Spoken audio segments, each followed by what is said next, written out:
લોકવાયકા. ગુરુ દત્તાત્રેય ભગવાનના આશીર્વાદ મેળવી આજ્ઞાનુસાર મત્સ્યેન્દ્રનાથ તીર્થાટને નીકળ્યા. નાસિક પાસે સપ્તશૃંગી પર્વત ઉપર માં સપ્તશૃંગીના સાક્ષાત દર્શન કર્યા. કવિત્વ કરવાની અમોધ શક્તિ પ્રદાન કરવાના પ્રતાપે મંત્રતંત્ર વિદ્યા સિદ્ધ કરી શાબરી વિદ્યાના વિરલ ગ્રંથનું નિર્માણ કર્યું. સાધનાના 7 માસ પછી મત્સ્યેન્દ્રનાથ તીર્થાટન કરતા બાંગ્લાદેશ તરફ આવ્યા. ત્યાં ચાલતા ચાલતા હેલા સમુદ્ર કિનારે ચંદ્રગીરી ગામે આવી પહોંચ્યા. આ ગામમાં સુરાજ પિતા બ્રાહ્મણ શ્રેષ્ઠ નરસિંહનો જન્મ થયો હતો.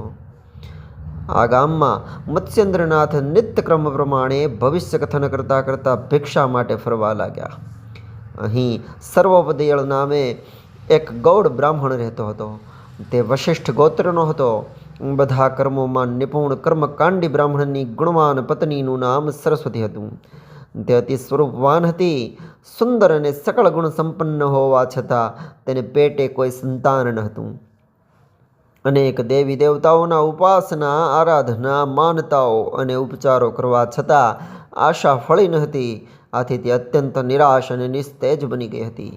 આવી દશામાં તેણે આંગણામાં યોગીરાજ મત્સ્યેન્દ્રનાથને ઊભેલા જોયા. અત્યંત ભાવ ભક્તિપૂર્વક ચરણોમાં પડી વંદન કર્યા. બેસવા માટે આસન આપ્યું. અતિ નમ્રતાપૂર્વક આંખમાં આંસુ સાથે પોતે નિઃસંતાન હોવાનું દુઃખ વર્ણવી ઉપાય સૂચવવા પ્રાર્થના કરી. ભિક્ષા લેતા લેતા નિઃસંતાન અબળાની આર્જવ ભરી વાણી અને સજ્જળ નેત્રો જોઈ દુઃખ પામ્યા. મત્સ્યેન્દ્રનાથે ચપટી ભસ્મ લઈ સૂર્યમંત્રથી અભિમંત્રિત કરી અત્યંત પ્રેમપૂર્વક તે બાઈને આપી અને કહ્યું, હે માં, આ ચપટી ભસ્મ સૂર્ય તેજથી અંકિત છે. એને તું સૂતી વેળા સેવન કરજે. અતિ કીર્તિમાન હરિનારાયણ સાક્ષાત તારે ત્યાં પુત્ર રૂપે અવતાર લેશે. એ સકળ સિદ્ધિના સ્વામી બનશે. પોતાના સુકર્મોથી સારી પૃથ્વીના વંદનીય મહાપુરુષ બનશે. આ સાંભળી હર્ષ વિભોર બાઈ પૂછવા લાગી કે હે મહારાજ, તમે પાછા ક્યારે આવશો? ત્યારે પ્રેમપૂર્વક મત્સ્યેન્દ્રનાથે કહ્યું, હું 12 વર્ષ પછી પાછો આવીશ ને તારા બાળકને ઉપદેશ દીક્ષા આપીશ. બાઈએ સાદર વંદન કર્યા અને મત્સ્યેન્દ્રનાથ ત્યાંથી આગળ વધ્યા. સ્ત્રીના પેટમાં વાત રહેતી નથી. આમ ચોરે ને ચૌટે સરસ્વતીબાઈએ ભસ્મની વાત કરી. એવામાં એક ડોશીમાં આવ્યા. તેણે સરસ્વતીને આવા ભમતા જોગીનો ભરોસો ન કરવા કહ્યું. આવી ભસ્મથી છોકરા થતા હશે? જારણ મારણનો પ્રયોગ હશે. તને કૂતરી બનાવી પાછળ પાછળ ફેરવશે. રાત્રે સ્ત્રી બનાવી ભોગવશે. આમ દિવસે કૂતરી ને રાત્રે સ્ત્રી બનાવી દેશે. આ માયાજાળ છે. એ તો મેના પોપટ ચકલી કંઈ પણ બનાવી દેશે. દારૂ ઘરબાર સર્વસ્વ ભૂલી ભટકતી થઈ જઈશ. આ સાંભળી સરસ્વતીબાઈ અત્યંત ભયભીત થઈ ગઈ. તેને સાચા ખોટાનું ભાન ન રહ્યું.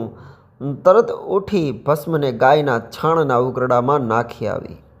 સૂર્યમંત્રના પ્રભાવે ભસ્માંકિત ગર્ભ ઉકરડામાં દિવસે દિવસે વધવા લાગ્યો. એમાં નાથપંથના કીર્તિધ્વજ સાક્ષાત તેજપુંજ વિષ્ણુ એવા નવનારાયણ પૈકીના એક એવા હરિનારાયણનો સંચાર થયો. તીર્થયાત્રા કરતાં કરતાં મત્સ્યેન્દ્રનાથ પુરાણ પ્રસિદ્ધ 7 મોક્ષપુરીઓ કાશી, પ્રયાગ, અવંતિકા, મિથિલા, મથુરા, ગયા, કાંચી વગેરે જગ્યાએ ફરતા ફરતા ગૌડ બંગાળ દેશમાં આવી પહોંચ્યા. આ પ્રદેશમાં ચંદ્રગીરી નામે ગામ હતું. ભિક્ષાટન કરતા મત્સ્યેન્દ્રનાથ બ્રાહ્મણને ઘર આંગણે આવી પહોંચ્યા. ઘર અને આસપાસનું વાતાવરણ જોતા 12 વર્ષ પહેલાંનો બનાવ તેમના સ્મૃતિપટ ઉપર તરી આવ્યો. સરસ્વતી નામની નિઃસંતાન બાઈને આપેલી ભસ્મથી ઉત્પન્ન થયેલા બાળકને જોવાનું કુતૂહલ થયું. સરસ્વતી દેવી ભિક્ષાન દેહી કહી પોકાર પાડ્યો. પોતાના નામનો પોકાર સાંભળી સરસ્વતી ભિક્ષા લઈ બહાર આવી. તત્કાળ તેને પારખી બાળક વિશે પૂછપરછ કરી. સરસ્વતીએ 2 હાથ જોડી દીન ભાવે હકીકત જણાવી. પોતાના અપરાધ માટે ક્ષમા માંગી. હકીકત સાંભળી સ્તબ્ધ થયેલા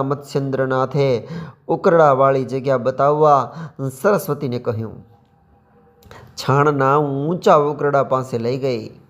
તે સ્થળે આવી મત્સ્યેન્દ્રનાથ અલખ બોલી કહ્યું, હરિનારાયણ, પ્રતાપી સૂર્યપુત્ર, પરમ મિત્ર, જો આ છાણના ઢગલામાં તમે હાજર હો તો તત્ક્ષણ બહાર આવો. 12 વર્ષ સુધી અહીં મારી વાટ જોઈ તમે ગોબર ઉકરડાનું રક્ષણ કરતા બેઠા છો, માટે તમારું નામ ગૌરક્ષ નાથ છે. જલ્દી બહાર આવો.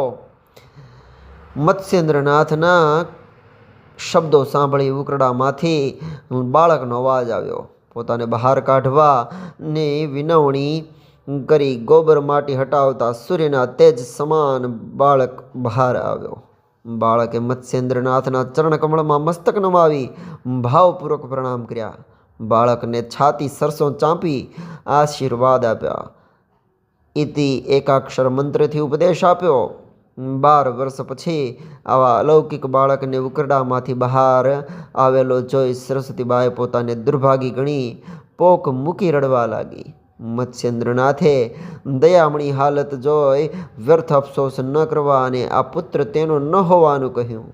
બાળકને આ ધરતીને તીર્થ સ્થાન ગણી બધી જ દિશાઓમાં તીર્થાટન કરવા આજ્ઞા આપી બંને ચંદ્રગિરી સ્થાન છોડી જગન્નાથ ક્ષેત્ર તરફ આગળ વધ્યા.